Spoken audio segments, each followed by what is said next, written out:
Hello, welcome to bridge chemistry point. और मैं राजीव सिंह। आज हम बात करेंगे क्वालिटी प्रॉपर्टीज़ के बारे में। जो पीछे हम चल रहे थे, हमारा एजिड्रॉप से कंप्लीट हो गया था। तो today's topic is qualitative properties. Okay, quality properties होती हैं qualitative properties, qualitative properties. Qualitative properties का मीन्स आपका होता है, को मीन्स होता है कोएड, नाम सुना हो कोएड, को एजुकेशन, साथ साथ मीन्स को रिलेटेड, एक दूसरे के साथ टुगेदर। तो जो प्रॉपर्टीज़ सल्यूट जो होगा, सल्यूट के पार्टिकल पे डिपेंड करेंगी, those property which depend upon the number of solute particles, ठीक है, वो उसके नेचर पे डिपेंड नहीं करेंगी। वो सॉल्वेंट के नेचर पे डिपेंड कर सकती हैं, लेकिन सल्यूट के नेचर पे डिपेंड नहीं करेंगी। वो कहलाती हैं क्वालिटेटिव प्रॉपर्टीज़, ठीक है। इसमें चीज़ ध्यान देनी पड़ेगी आपको, यहाँ पर जो सल्यूट होना चाहिए वो नॉन वोलेटाइल होना चाहिए। Solute must be non volatile, ठीक है। सल्यूट यहाँ पर नॉन वोलेटाइल होना चाहिए और सल्यूशन बहुत ज़्यादा डाइल्यूट होना चाहिए, जो आइडियल सल्यूशन की तरह लगभग बिहेव करे, वो कंडीशन यहाँ पर होती है। तो मतलब क्या है कि वो प्रॉपर्टीज़ जो डिपेंड करती हैं, किस पे डिपेंड करती हैं, नंबर ऑफ सल्यूट पार्टिकल्स पे। तो जो नंबर ऑफ सल्यूट पार्टिकल्स पे डिपेंड करेंगी वो कहलाती हैं क्वालिटेटिव प्रॉपर्टीज़। ये डिपेंड नहीं करेंगी नेचर ऑफ सल्यूट पे, नेचर ऑफ सल्यूट पे। अब नेचर का मतलब क्या है सल्यूट का, जैसे आपका इसकी केमिकल कंपोजिशन हो गई, तो ये केमिकल कंपोजिशन पे डिपेंड नहीं करेगा। इसकी केमिकल कंपोजिशन हो गई, या हम कह सकते हैं कॉन्स्टिट्यूशन, कॉन्स्टिट्यूशन इंडिया वाला नहीं, कॉन्स्टिट्यूशन, ठीक है, इस पर डिपेंड नहीं करेगी। यहाँ पर एक कंडीशन आपकी होती है, वो सल्यूट जो होना चाहिए, सल्यूट ले रहे हैं, वो आपका नॉन वोलेटाइल होना चाहिए। Solute must be non volatile, ठीक है। सल्यूशन की कंडीशन क्या है, जो सल्यूशन आपका है वो solution very dilute and dilute होना चाहिए। सिंपल बोले हम, डाइल्यूट होना चाहिए, ठीक है। सल्यूशन मस्ट बी डाइल्यूट, जो आइडियल सल्यूशन की तरह बिहेव करें, behave as a ideal solution, क्योंकि ये आपकी प्रॉपर्टी जो होती है आइडियल सॉल्यूशन की ही प्रॉपर्टी मान सकते हैं इनको। कौन सी, क्वालिटेटिव प्रॉपर्टीज। क्लियर हो गया यहाँ तक। याद रखने वाली बात क्या है कि सल्यूट नॉन वोलेटाइल ही होगा, ठीक है। डिपेंड क्या पे करेगा, number of solute particle depend करेगा, उसके नेचर पे डिपेंड नहीं करेगा। लेकिन एक कंडीशन यहाँ पर बिल्कुल आती है, वो है ये सॉल्वेंट के नेचर पे डिपेंड करता है। सॉल्वेंट के नेचर पे डिपेंड करता है कौन, qualitative property, depend upon the nature of solvent पे करता है, लेकिन सल्यूट पे नहीं करता। ये बातें बहुत ध्यान से आपको याद कर लेंगे, ठीक है। कहाँ डिपेंड कर रहा है, हम तो सिंपली बोल देते हैं those property is depend upon the number of solute particles, not a nature of the solute. Simple हो गई डेफिनेशन। वास्तव में क्या है, ये पूरी कंडीशन यहाँ पर आती है। क्लियर हो गया यहाँ तक बेटा, गुड। अब ये कौन कौन सी क्वालिटेटिव प्रॉपर्टीज़ हैं जिनकी हम बात करेंगे, वो क्वालिटेटिव प्रॉपर्टीज़ हैं। जैसे फर्स्ट क्वालिटेटिव प्रॉपर्टीज है relative lowering in vapour pressure, ठीक है। Relative lowering in vapour pressure. Vapour pressure में लोअरिंग कितनी हुई, कब लोअरिंग हुई, बात हम उसे करते हैं। वेपर प्रेशर लोअर कब होगा, जब हम उसमें नॉन वोलेटाइल सल्यूट ऐड करेंगे, ठीक है। एक प्रॉपर्टी ये होती है। और दूसरी प्रॉपर्टी आपकी होती है elevation in boiling point, elevation in boiling point, ठीक है। और थर्ड प्रॉपर्टी जो यहाँ पर आती है वो है depression in freezing point. Depression means decrease हो जाना, डिप्रेशन इन फ्रीजिंग पॉइंट, ठीक है। And fourth one is the osmotic pressure, osmotic pressure, ठीक है, ये आपकी क्वालिटेटिव प्रॉपर्टीज आपकी होती हैं। क्लियर हो गया। इसमें हम पहली बात कर रहे हैं, पहली प्रॉपर्टी की, that is the relative lowering in vapour pressure. ठीक है, relative lowering in vapour pressure. Lowering in vapour pressure का मतलब क्या होता है? हमारे पास एक सैल्यूट है और सैल्यूट पता है कैसा होगा, वो होगा नॉन वोलेटाइल। ठीक है, और एक हमारे पास सॉल्वेंट है, कोई दिक्कत नहीं। ये नॉन वोलेटाइल है, यानी कि ये वेपर में कन्फर्म नहीं होगा, क्योंकि नॉन वोलेटाइल वेपर में कन्वर्ट नहीं होगा। ये है हमारा सॉल्वेंट, ये आपका क्या होगा, वोलेटाइल ही होगा, ये वेपर में कन्वर्ट होगा। अगर वेपर में कन्वर्ट नहीं होता तो हम वेपर प्रेशर की स्टडी क्यों कर रहे होते? ठीक है, ये वोलेटाइल आपका होगा। ठीक है, अगर ये प्योर फॉर्म में था, ये अगर प्योर फॉर्म में था मीन्स इसमें कुछ भी नहीं ऐड है, सिंपल सी बात ये, तो इसका जो वेपर प्रेशर होता है वो आप मानेंगे PA0, यानी मैक्सिमम वैल्यू होगी वेपर प्रेशर की, उससे ऊपर वैल्यू हो नहीं सकती है। तो ये सॉल्वेंट का वेपर प्रेशर आपका हो गया PA0, इसे बोलते हैं वेपर प्रेशर। ठीक है, अब क्या करा हमने, अब हमने इसमें सैल्यूट भी ऐड कर दिया। जब सैल्यूट ऐड कर दिया, हम सैल्यूट को अगर B मान के चलें और सॉल्वेंट A मान के हम चल रहे हैं, तो हमने दोनों को इसमें ऐड कर दिया। तो क्या क्या इसमें आ गया, इसमें A भी आ गया और इसमें B भी, दोनों आ गए। क्लियर हो गया, सिंपल सी बात है। जो ये है सैल्यूट है, ये तो नॉन वोलेटाइल है, ये वेपराइज वेपर में कन्वर्ट तो होगा नहीं, और जो होगा वो सॉल्वेंट को भी वेपराइज नहीं होने देगा। कैसे नहीं होने देगा, उसका लॉजिक क्या है? उसके क्या है कि हमारे पास एक बीकर मान लो, कोई वेपर्स मान लो, उसमें हमने सॉल्वेंट डाल दिया सॉल्वेंट डालने के बाद में क्या होगा, इसका जो भी वेपर प्रेशर रहा होगा उसकी हम बात करते हैं।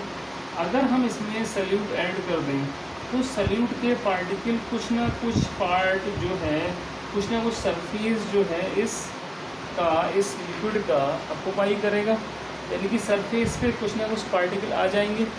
जब सरफेस पे कुछ ना कुछ पार्टिकल आ जाएंगे तो सॉल्वेंट के जितने पार्टिकल पहले वेपराइज हो रहे थे वो वेपराइज तो नहीं हो पाएंगे, पक्का ना, वो वेपराइज नहीं हो पाएंगे, क्योंकि यहाँ पर क्या है कि ये पार्टिकल इसने वो स्पेस जो था वो ऑक्यूपाई किसने कर लिया, सैल्यूट ने कर दिया। तो अब जो है पहले से कम सॉल्वेंट वेपर में कन्वर्ट हो पाएगा। तो सिंपल सी बात है, वेपर प्रेशर डिक्रीज तो होगा ही होगा, कन्फर्म ही बात हो गई। अब ये कैसे हम बात करते हैं, हमारे पास अगर हमारे पास A एक सॉल्वेंट है और B हमारे पास सैल्यूट है, ये अगर प्योर फॉर्म में था तो इसका वेपर प्रेशर PA0 था और इसका vapour pressure PV0 equal to 0 होगा, क्योंकि ये नॉन वोलेटाइल हो गया। दोनों को हमने ऐड कर दिया और ऐड करने के बाद में एक सोल्यूशन बन गया। सोल्यूशन में कंपोनेंट A और P दोनों हैं। अब यहाँ आ गई पार्शियलिटी, क्योंकि इसमें एडिशन हो गया। दूसरा, जब दो कोई किसी साथ में कोई और आता है तब पार्शियलिटी टर्म हम यूज़ कर सकते हैं, उससे पहले हम पार्शियलिटी यूज़ नहीं कर सकते। ठीक है, तो ये पार्शियल हो गया, पार्शियलिटी यहाँ पर आ गई। इसका पार्शियल वेपर प्रेशर हम PB मान सकते हैं, हालांकि नहीं होगा, अलग बात है।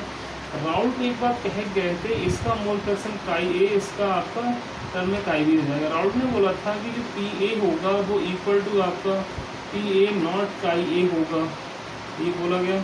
ठीक है, ऐसे इसके लिए हालांकि हम स्टडी तो नहीं कर पाएंगे, तो PB इक्वल टू क्या हो जाएगा, PB0 Ka हो जाएगा। क्लियर हो गया।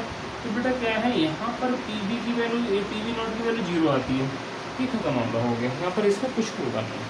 क्लियर हो गया, इतना हो गया ना।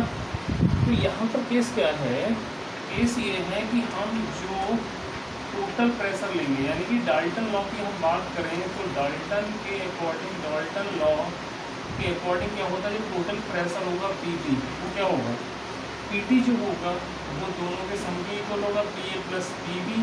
तो यहाँ पर जो PB की वैल्यू जो 0 पहले हो चुकी है, तो यहाँ PT किसके इक्वल आ जाएगा, तो PA के इक्वल आएगा। तो उस केस में जो PT होगा टोटल प्रेशर वो इक्वल होगा PA के, और PA इक्वल होता है PA0 Ka के। कोई दिक्कत इसमें आई होप नहीं होनी चाहिए। और यहाँ पर हम इसको ले सकते हैं Ka plus Kb equal to 1। आप Ka बोलिए, जीटा बोलिए, x बोलिए, ठीक है।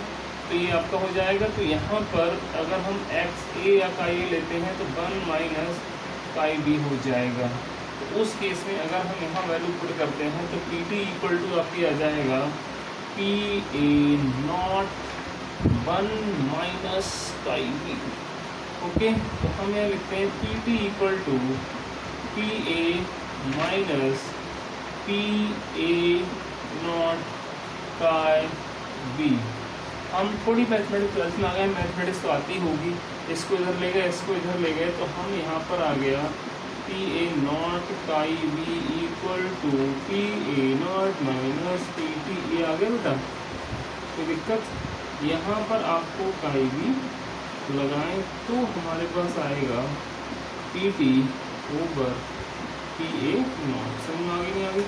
तो ये निकल के आता है, this is the formula chi equal to P A not minus P T over P A not. आप नोट कर सकते हैं, इसको नोट कर लेना, ठीक है?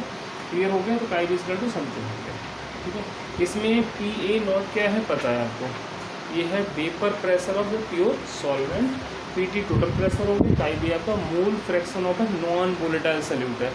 सही बात। अब ये आता है, हम इसे पढ़ रहे हैं, हम इसे स्टडी क्यों कर रहे हैं? तो स्टडी हम इसकी इसलिए करते हैं कि हमने जो नॉन वोलेटाइल सॉल्यूट मिलाया है तो आखिर है कौन सा है, क्या है वो, ठीक है? तो उसके लिए निकालने हमारे पास तरीका क्या होता है? अगर हम हायर क्लास में जाएँ स्पेक्ट्रोस्कोपी में बात कर सकते हैं, बेसिकली मास स्पेक्ट्रोमीटर में बात करेंगे इसकी, लेकिन वो भी 12th का मतलब नहीं है उसी से बारे में, ठीक है? तो क्या करेंगे हम यहाँ पर, अगर हमारे लिए वो जो नॉन वोलेटाइल सॉल्यूट का अगर मास मिल जाए तो ये मालूम हो सकता है ये कौन सा सॉल्यूट होगा। और हम यहाँ से बात करेंगे calculation of molar mass of non volatile solute. हम बात करेंगे calculation of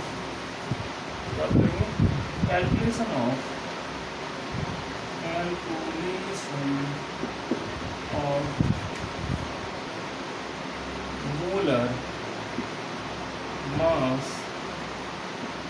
of non volatile solute.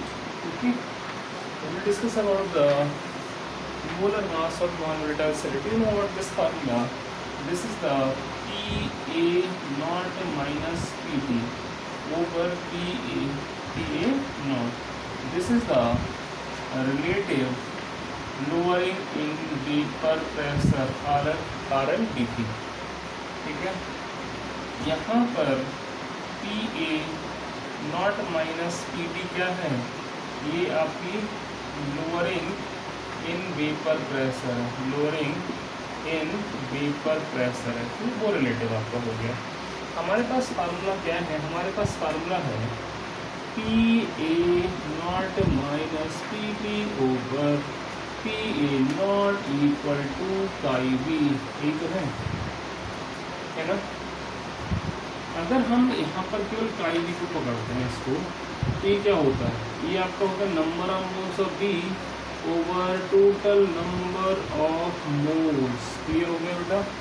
इसको हमें मोलर मास निकालना था, तो हम क्या करें, इसको और तोड़ें, WB यानी कि weight of the solute over molar mass of the solute over weight of the solvent. चलो ऐसे ले लो, कोई दिक्कत नहीं है। A over molar mass of solvent plus WB over MB, ये ले लिया, ठीक है? यानी हम इसको यहाँ से निकालना क्या है?